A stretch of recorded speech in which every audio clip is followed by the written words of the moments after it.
자, 38번째 시간인데요. 이번 시간에는 피의자 신문조서 그 세 번째 시간인데 신뢰관계자 동석이 뭔지 영상 녹화, 범죄 경력죄 그 부분에 대해서 살펴보도록 하겠습니다. 자, 지난 시간에 이렇게 봤고요. 이렇게 되어 있습니다. 신뢰관계자 동석. 신뢰관계자 동석이라는 것은 그 수사관님들이 이렇게 피의자를 부르잖아요. 저 피해자도 마찬가지고 뭐 참고인도 마찬가지라고 볼 수 있겠죠. 해서 이렇게 보면은 이거 조사가 잘 안 되겠다. 누가 좀 있으면 좋겠다 할 때가 있을 거예요. 누가 좀 있으면 좋겠다. 건강이 안 좋다든지 상황을 봐가지고 이거 뭐 외국인이 뭐 우리나라 말도 안 통하고 막 불안해할 거 아니야. 그런 경우라든지 아니면은 또 이렇게 그 뭐 정신적으로 좀 저 지체가 있다든지 해가지고 저 대화가 좀 안 된다든지 그럴 경우에 그 이렇게 보면은 이거 이 사람 혼자 놔둬서 조사해서는 안 되겠네. 그런 생각이 들 때, 그때 이제 그 사람하고 신뢰관계 있는 사람, 뭐 가족이라든지, 그 사람을 고용하고 있는 사람이라든지, 그 사람이 보고서 좀 안심할 수 있는 그런 사람을 같이 함께 조사하면은, 함께 데려다 놓고 조사하면은 이 사람이 좀 편안하게 말을 할 수가 있겠죠. 그러면서 그 실체적 진실관계에 좀 더 접근할 수가 있겠다. 이렇게 편안하게 접근할 수가 있겠다. 그런 취지죠, 이게. 244조의 5. 장애인 등 특별히 보호를 요하는 자에 대한 특칙 이렇게 됐습니다. 검사 또는 사법경찰관은 피의자를 신문하는 경우 다음 각 호의 어느 하나에 해당하는 때에는 직권으로 할 수 있는 거예요. 직권. 신청하지 않더라도 직권으로 수사관님이 수사보고서로 수사보고 해가지고 신뢰관계자 동석 해가지고 이렇게 동석보고 이래 해가지고 어떠한 사유로 누구를 참여시켜서 신뢰관계자를 동석시켜서 조사를 했다 이렇게 하시면 되겠죠. 피의자, 법정대리인의 신청에 따라 피의자는 잘 모르겠죠. 법정대리인은 모르고 법정대리인도 법정대리라는 것은 이제 뭐 미성년자 부모쯤 이렇게 될 텐데 그 피의자라든지 그 부모라든지 형사소송법 이런 거 알겠어요? 잘 모를 거 아니에요. 그래서 신청이 이런 거 있다는 것 자체도 잘 모를 거예요. 그러니까는 그 보고서 좀 판단해가지고 수사하는 사람이 직권으로 이렇게 하시면 될 거예요. 직권으로. 피의자가 신뢰관계에 있는 자를 동석하게 할 수 있다. 피의자가 신체적 또는 정신적 장애로 사물을 변별하거나 의사를 결정할 의사를 결정 전달할 능력이 미약한 때. 과거에 영화 7번 방의 선물이라고 있잖아요. 7번 방의 선물. 우리나라 1000만 이상이 봐가지고 지금 지금 이 자료를 보시는 분들 중에도 7번 방의 선물이라는 영화를 보신 분들이 많을 거예요. 아마 못 보신 분들은 유튜브라든지 아니면은 이렇게 포털 사이트에 보면은 돈 내고 영화 보는 거 있잖아요. 그런 거에서 한번 보시기 바랍니다. 그게 이제 수사하고도 이렇게 연관이 돼 있는 그런 부분들이 좀 여러 군데 나와요, 그게. 그래서 그 주인공 이용구라는 그 주인공이 여기 해당되는 거예요. 정신적 장애 이쯤에 해당돼요. 그래서 그런 사람들 조사할 때는 신뢰관계자 동석 이 규정이 적용됐어야 합니다. 적용됐어. 영화에서는 이제 그런 게 없죠. 이 사람은 자기가 지금 어린 소녀를 성폭행하고 살해한 그런 혐의로 조사를 받고 있는데 자기 딸이 집에 혼자 있다는 예승이라는 딸이 집에 혼자 있으니 걱정되니까는 자꾸 집에 막 가려고만 하는 거예요. 집에 딸이 걱정되니까 경찰관은 조사를 해야 되는데 이 사람은 자꾸 집에 막 가려고 그러는 거예요. 조사 안 받고 집에 가려고 그래요. 경찰관이 보기에는 너무 황당하잖아요, 이게. 그래가지고 뭐 발로 차버리는 그런 영화상 뭐 실제상은 그런 일이 없겠죠. 영화상 이제 그런 상황이 발생합니다.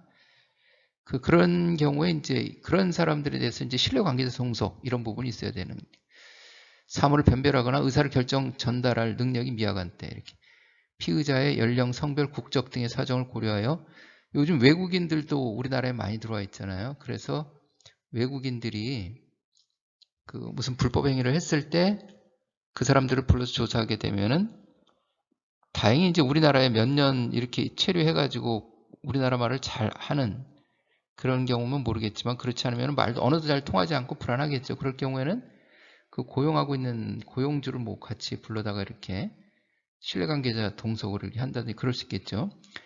해서 그 의사를 결정 전달한 능력이 미약한 때 이제 신뢰관계 동석이 필요하고, 심리적 안정의 도모와 원활한 의사소통을 위하여 필요한 경우, 그냥 보통 피의자가 그냥 멀쩡해요. 멀쩡한데 그냥 걱정스러우니까 자기 혼자 그 조사받기, 그러니까 내 친구 신뢰관계자로 이렇게 할게요.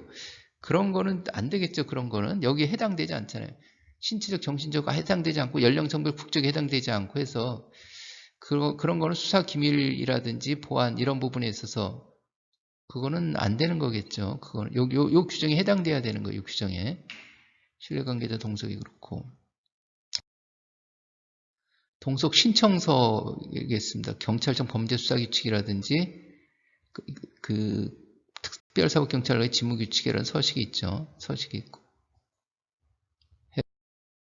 그래서 이렇게 사실 동석 신청서 이거 받고 이거 서류 작성하고 이런 것도 일반인들 입장에서 보면 쉬운 일이 아니죠. 그러니까는 수사관님이 판단해서 그냥 직권으로 이렇게 하시면 돼요. 수사보고서 하나 치고 직권으로 이렇게 하는 게, 이거 언제 이거 쓸 때까지 또 기다려요. 조사하기 바쁜데 그냥 수사보고서 하나 간단하게 쳐놓는 게 낫지. 그렇다 이렇게 말씀을 드리고, 그 다음에 이제 영상 녹화라는 것은 여기부터 피의자 맞이부터 끝났을 때까지 말 그대로 다 캠코더, 영상 녹화 시설 이런 거를 다 촬영하는 거죠. 촬영해서 녹화하는 거예요. 그래가지고 그걸 시스템에 저장해 놓고 CD에 담아서 법정에 보내는 거죠. 이게 조사 과정에 이렇게 녹화를 했다 하는 것을 법정으로 보내는 거예요. 그것을 영상 녹화, 이렇게 영상 녹화, 말 그대로 영상 녹화 이렇게 해가지고 그 피의자 진술의 영상 녹화 해가지고 피의자의 진술을 영상 녹화할 수 있다. 이 경우 미리 영상 녹화 사실을 알려주어야 하며 조사의 개시부터 종료까지. 그러니까 피의자 할 때는 영상 녹화할 수 있는데 미리 영상 녹화 사실을 알려줘야, 이렇게 요것만 돼 있어요. 참고인 할 때는 뭐라고 돼 있어요? 참고인의 동의를 받아야 된다 이렇게 돼 있었죠. 그러니까 참고인은 동의를 받아야 되는 거고 피의자는 알려만 주면 되는 거예요. 그런데 이 사람이 나 영상 녹화하면은 조사받지 않겠다고 거부하면은, 진술을 거부해버리면은 사실 그 조사하기가 좀 어렵겠죠. 그게 동의를 받아야 된다는 내용은 없지만 이 사람이 거부해버리면 그게 좀 어려울 수가 있어요. 나 진술 거부할게요. 그래버리면 조사 자체가 안 돼버리니까. 그리고 영상 녹화 안 하면 진술할 거야. 그러면 예, 영상 녹화 안 하면 진술할게요. 그러면은 영상 녹화 하기가 어려울 수가 있겠죠. 조사의 개시부터 종료까지 전 과정 및 객관적 정황을 영상 녹화해야 된다. 제1항에 따른 영상 녹화가 완료한 때에는 피의자 또는 변호인 앞에서 지체 없이 그 원본을 봉인하고 피의자로 하여금 기명 날인 또는 서명하게 하여야 한다. 제2항의 경우에 피의자 또는 변호인의 요구가 있는 때는 영상 녹화물을 재생하고 시청하게 하여야 한다. 이 경우 그 내용에 대해서 이의를 진술하는 때는 그 취지를 기재한 서면을 첨부해야 된다. 이대로 하시면 되는 거죠. 이대로 하시면 되는 거예요. 영상 녹화를 왜 하게 됐을까? 영상 녹화를 왜 하게 됐을까? 이런저런 복합적인 이유가 있을 텐데 결정적인 거는 2004년도에 대법원에서 경찰이 작성한 피의자 신문조서 말고 검찰이 작성한 피의자 신문조서의 증거, 능력, 요건에 대해서 그 변화를 주는 판결을 했어요. 그 2004년도 대법원 그 판결이 나기 전에는 그 검사가 작성한 피의자 신문조서는 그 피의자가 읽어보고 서명 날인했다 하면은 증거로 쳐졌어요. 증거 능력이 있다고 쳐졌어요. 읽어보고 서명 날인했다. 그게 이제 형식적 진정 성립이라고 그러는데, 형식적으로는 진짜로 성립했구나 그래가지고, 왜 형식적으로 읽어보고 서명 날인했으니까 문서 성립은 맞는 거죠. 그래가지고 이제 그러면 증거 능력이 있다고 쳐졌어요. 그러니까는 피의자들이 검사한테 조사받을 때는 내가 읽어보고 서명 날인했어요. 법원에 가가지고 야 네가 읽어보고 서명한 거 맞아? 이렇게 판사가 물어보면 기명 날인 또는 서명했어요. 이렇게 하면은 예 맞습니다. 내가 읽어보고 기명 날인 또는 서명했어요. 그런데 판사님, 그 검사가 내가 진술한 대로 안 썼어요. 검사가 지 마음대로 썼어요. 그러면은 그러면 안 되는 거예요. 그래도 증거로 쳐주는 거예요. 왜? 형사소송법에 형사소송법에 김영란인 또는 서명 열람하고 김영란이 또 서명하면 증거로 쳐준다 이렇게 돼 있으니까는 그래서 저거 했는데 그 2004년도에 이제 대법원에서 뭐라고 그랬냐면은 그것만 가지고는 안 되고 말한 그대로 작성했다고 진술해야 증거를 쳐주겠다 이렇게 됐어요. 말한 그대로 조서가 말한 그대로 기재됐다 그렇게 인정을 해야 피의자가 법정에 와서 피고인이 돼가지고 조서가 내가 읽어보고 서명날이라는 거 맞고 형식적 진정 성립이 됐고 내가 말한 그대로 조서가 작성이 됐어요. 이게 이제 실질적 진정 성립이라고 그래. 실질적. 내가 말한 그대로 실제로 기재가 됐구나 그래가지고 실질적 진정 성립하는데 그렇게까지 인정해야 검사가 작성한 피의자 신문조서를 인정해주겠다 이렇게 판례가 바뀌어버렸어요. 검찰 측에서는 되게 불리하게 바뀐 거죠 이게. 그럼 조서가 말한 그대로 작성됐다고 하는 것을 입증하려면은 어떻게 되겠냐? 이 사람 피고인이 법정에서 말한 그대로 안 돼 있어요. 그러면은 검찰에서 반박을 해야 될 거 아니야. 그러면은 말한 그대로 돼 있다는 거를 입증하려면은 결국에는 찍어볼 수밖에 없겠죠. 찍어서 그거를 찍어가지고 영상 녹화를 해가지고 법정에서 틀어보면 되겠죠. 야, 네가 말한 그대로 안 돼 있어. 틀어볼까? 이렇게 하면 되겠죠. 그러면 조서가 네가 말한 그대로 돼 있는지 해가지고 영상 녹화물을 보고서 말한 그대로 돼 있으면은 실질적 진정 성립이 인정이 되는 거고 실제로 보니까는 말한 그대로 안 됐으면 피의자 신문조 증거 능력이 없는 거죠. 그럼 이 영상 녹화물만 가지고 피의자 신문조서 종이로 된 거 대신 영상 녹화물만 가지고 그걸 증거로 삼으면 될 거 아니야 이렇게 할 수 있는데 그러면은 판사는 하루 종일 이 영상 녹화물만 보고 있어야 되겠죠. 이 피의자 신문조서 종이로 돼 있기 때문에 빨리빨리 볼 수 있는데 영상 녹화물 하나 보려면은 피의자 신문조서 한두 시간 돼 있으면 긴 건 막 10시간 돼 있으면은 재판을 못 하고 계속 그것만 들여다보고 있어야 되잖아요. 그러니까는 영상 녹화물은 별도의 증거를 쳐주는 게 아니라 피의자 신문조서처럼 별도의 증거를 쳐주는 게 아니라 피고인이 법정에서 기억이 잘 안 나요 할 때 하고 피의자 신문조서에 뭐라고 그랬는지 기억이 잘 안 나요. 그러면은 영상 녹화물 보면 기억날 거 아니에요. 그렇게 한다든지 말한 그대로 안 돼 있어요. 그러면 말한 그대로 돼 있는지 틀어보면 될 거 아니야 해가지고 영상 녹화물은 독립적인 증거가 아니라 기억이 안 날 때 또 말한 그대로 안 돼 있다고 할 때 그때만 보충하는 자료로 이렇게 사용한다 이렇게 되어 있습니다. 그래서 그 정도로 이렇게 알아놓으시면 될 거고 아까 말씀드린 거 형식적 진정 성립, 실질적 진정 성립 이게 되게 중요한 그러한 내용이다 이렇게. 경찰이 작성한 피의자 신문조서는 형식적 진정 성립 읽어보고 서명 날인했어요. 말한 그대로 되어 있어요. 플러스 아까 피의자 신문조서에 그 내용 나왔었죠. 내용을 인정한 때 이렇게 내용을 인정한 때 내가 훔쳤다고 진술한 그 내용을 서명 날인했고 말한 그대로 돼 있고 훔친 것도 맞아요. 이렇게 해야지. 내가 말한 그대로는 돼 있는데 조서에 내가 훔쳤다고 돼 있는데 사실은 내가 훔친 게 아니에요. 이래버리면은 그 조서를 증거 능력을 인정해 주지 않는다. 경찰이 작성한 것은. 그런데 이제 앞으로는 검사가 작성한 피의자 신문조서도 그 내용을 경찰하고 똑같이 그 내용을 인정한 때 하겠다는 거예요. 인정해야만 증거 능력을 인정해 주겠다는 게 지금 개정된 형사소송법이죠. 그래가지고 이것을 언제 시행을 하느냐 그거 가지고 요새 이제 이런저런 의견이 서로 검찰 법원 입장에 따라 가지고 이런저런 의견이 서로 대립하고 있는 거죠.